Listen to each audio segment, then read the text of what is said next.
Ал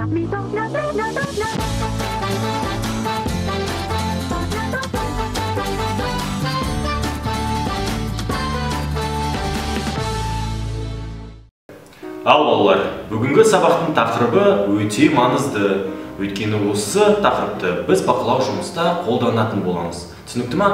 Сондықтан бәріміз мені мұқият тыңдап отырайық және де жазып отырайық.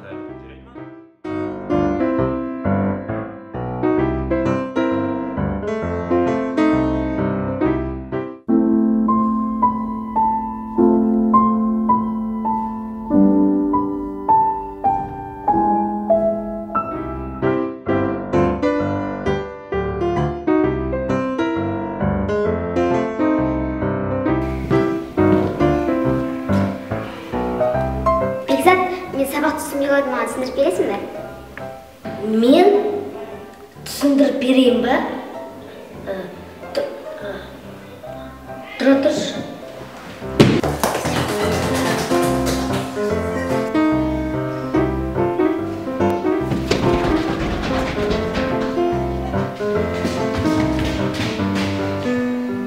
Міне Алтынбек ағайдың мұқиятындағы олсан түсіндіріп бере алады.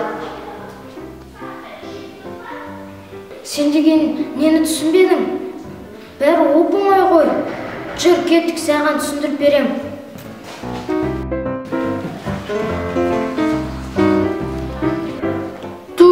Осы оқымыстыларға жолы ашық ай.